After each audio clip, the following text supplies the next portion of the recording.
देखा कि भोले बाबा कैलाश पर्वत पर नहीं है, तो आज भैया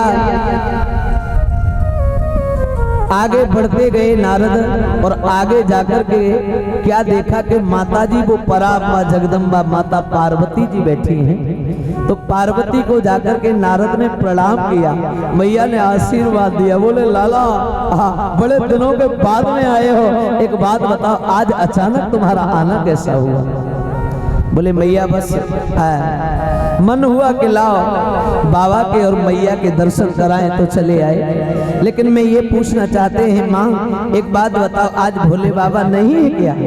बोले भोले बाबा आज तुम्हारे हैं नहीं, कहीं गए हुए हैं। बोले तो एक बात बताओ माँ, यहाँ अपने कैलाश पर्वत पर सब लोग कुशल तो हैं, किसी में लड़ाई झगड़ा तो नहीं है, कोई भेदभाव के चक्कर में तो नहीं पड़ा है, कोई ऊंच नीच के चक्कर में तो नहीं पड़ा है, सब लोग सुख से रह रहे हैं कि नहीं, इतना बता दो। माता जी बोली लाला एक बात बताऊं? बोले जहां पर भोले बाबा स्वयं विराजमान हो वहां भेदभाव ऊंच नीच है?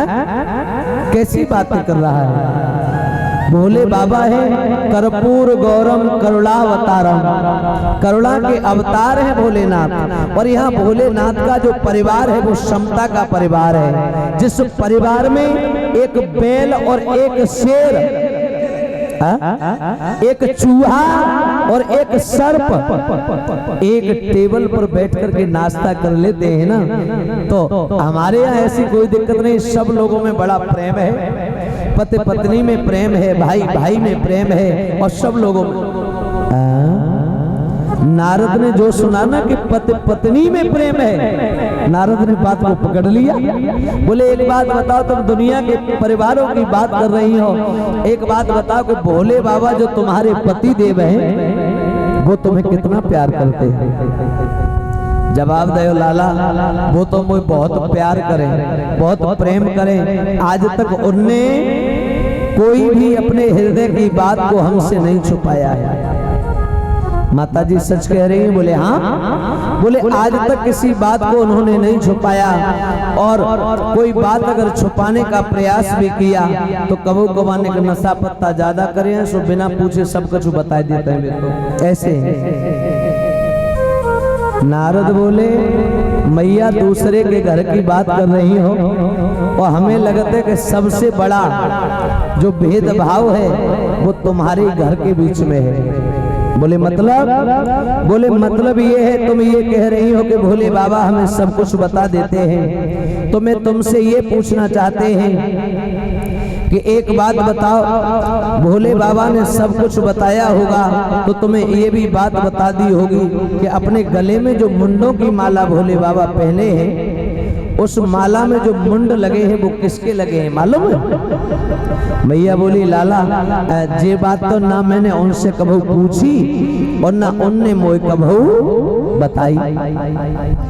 नारद बोले मैया ना तुमने पूछी ना उनने बताई, तो कोरे कागज पे लिख ले कि आगे भी तुम्हें कभी जी बात बताएंगे उन्हें। मैया बोली लाला कैसी बात करे है? वो बताएंगे नहीं, तू चिंता मत कर, मैं आज तुझे बताई देती हूँ कि भोले बाबा आएंगे तो सबसे पहले मैं उनसे यही पूछूंगी कि एक बात बताओ, तुम्हारे जो गले में मुंडों की माला पड़ी है उस माला में मुंड किसके लगे हैं? और या तो वो हमें बता देंगे और नहीं बताएंगे तो इतना याद रखना, ना मैं खाना खाऊंगी और ना उन्हें खान दूंगी।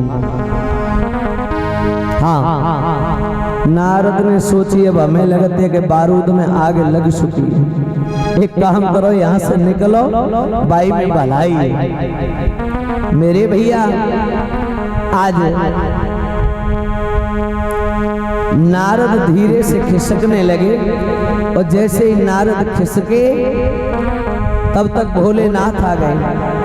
भोलेनाथ जैसे ही आए तो भोलेनाथ ने क्या देखा है कि आज माताजी वो प्रसन्नता में नहीं है, माताजी आराम से बैठी हुई हैं और घुटनों में अपने मुखड़े को छुपा करके बैठी। तो भोले बाबा ने आकर के आवाज लगाई, गिरजा गिरजा गिरिजा ने कोई आवाज नहीं दी। और जब गिरिजा ने कोई आवाज नहीं दी तो भोले बाबा ने फिर कहा, गिरिजा मैं क्या कह रहा हूं नहीं देता क्या? तो बोली, क्या बात है बताओ। बोले, तुम बोलती क्यों नहीं हो?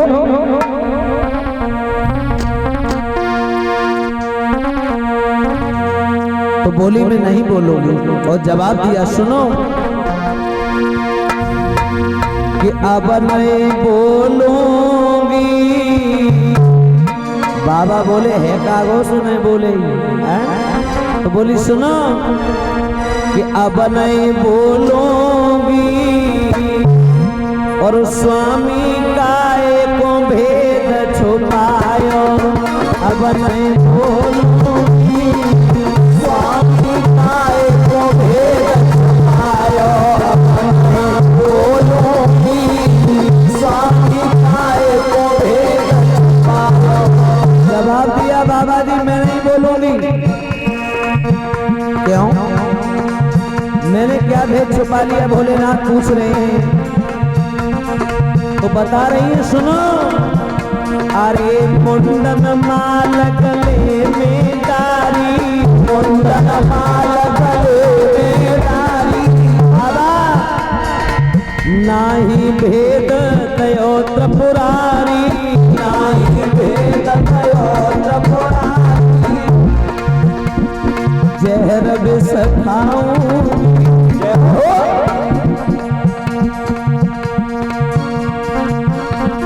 जहर विष खाऊंगी, स्वामी का एक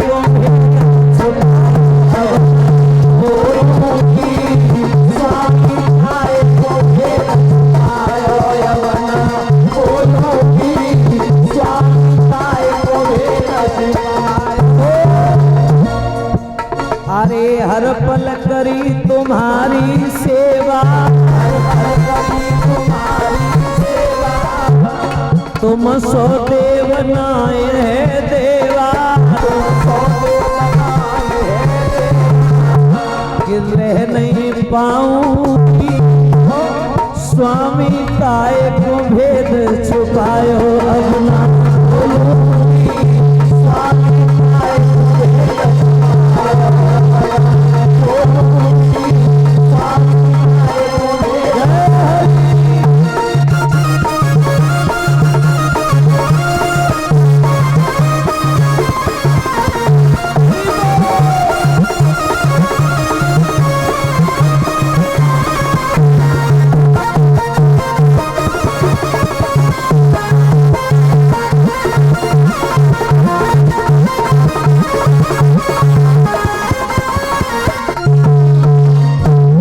भोले बाबा से कहा, मैं इसलिए नहीं बोलूंगी, मैं तुम्हें इतना प्रेम करती रही और हर पल तुम्हारी सेवा करके मैंने अपने जीवन को धन्य बनाया है। और आप ही हमसे छल कर रहे हो प्रभु, मैं ऐसे छल के साथ में नहीं रहूंगी। बोली, पापा के घर चली जाऊंगी, गाँव नदी नवाले में कूद के मर जाऊंगी और कछु नहीं मिलेगा तो संतरा की टॉफी खा के पट सो जाऊंगी, पर तुमसे नहीं बोलूंगी। बाबा बोले, पगली कायकू हैरान है?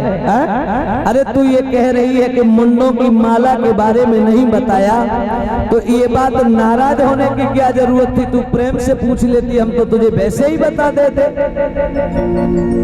बोले, आज के इंसान इतने कहाँ भोले भाले हैं जो बिना पूछे हर बात को बता दे। आज हमें मालूम पड़ा कि तुम हमें प्रेम कुछ नहीं करते, बस कपट का प्रेम है, हमारे साथ छल करते हो। लेकिन प्रभु आज मैं पूछ के रहूंगी, ये बताओ तुम्हारे गले में जो मुंडों की माला है, वो मुंडों की माला जो पड़ी है उसमें सर किसके लगे? बोले, एक बात बताऊं गिरिजा, जो आप मेरी माला में जो मुंड देख रही हो, जो सर देख रही हो, अगर सच बताऊं तो इसमें सर किसी दूसरे के नहीं लगे हैं, ये देवी सारे के सारे सर तुम्हारे लगे हैं।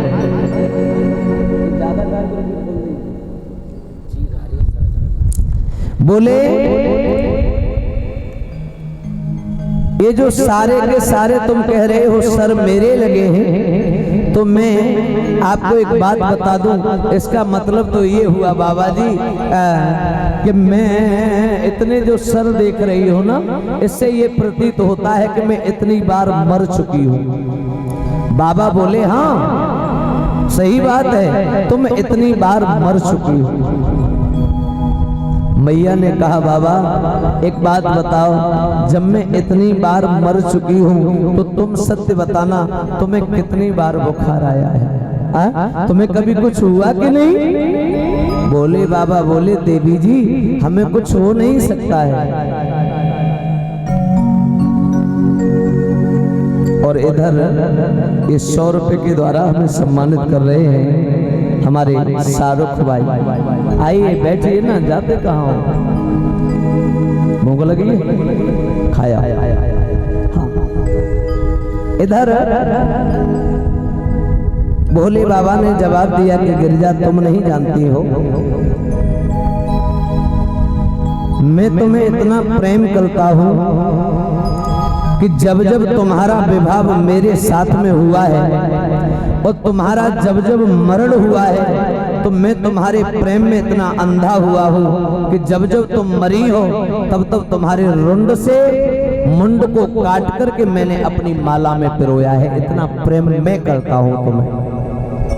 मैया बोली मैं मानती हूँ तुम मुझसे प्रेम करते हो, लेकिन इतना बता दो जो आज तक तुम ज्यों के त्यों बने हो इसका कारण क्या है? जब मैं इतनी बार मरी तो तुम कितने बार मरे ये बताओ।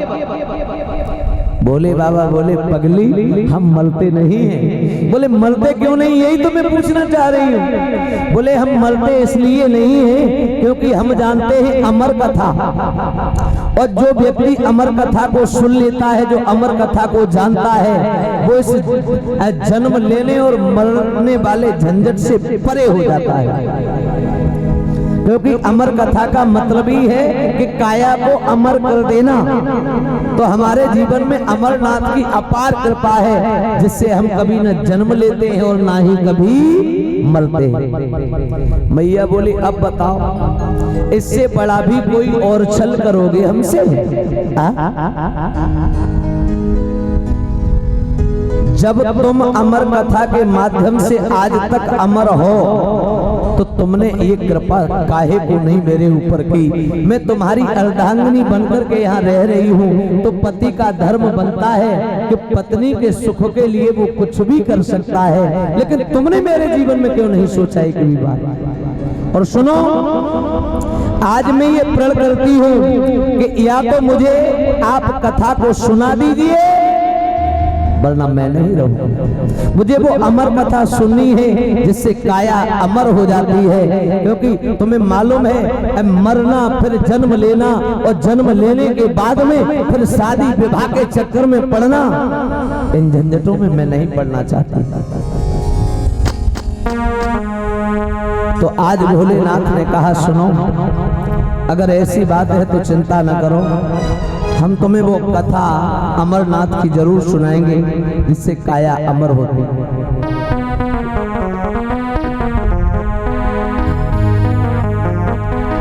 भैया भोले बाबा से जब निवेदन किया है तो आज मेरे भोलेनाथ ने कहा चिंता न करो हम जरूर सुनाएंगे। उधर अग्नि देव और पवन देव को आदेश दिया है कि आप उत्तराखंड के बीहड़ इलाके की ओर जाओ और वहां जाकर के एक सुंदर गुफा का निर्माण करना जहां कोई भी दूसरा जीव न रह पाए, एकांत जगह हो। तो अग्नि देव और पवन देव दोनों गए हैं भैया और उत्तराखंड के बीहड़ इलाके में जाकर के एक सुंदर गुफा का निर्माण किया है। और आज अग्नि देव ने ऐसा प्रकोप अपना जमाया कि आज उस जगह पर कोई भी जीव ठहर नहीं पाया अग्नि के प्रकोप से।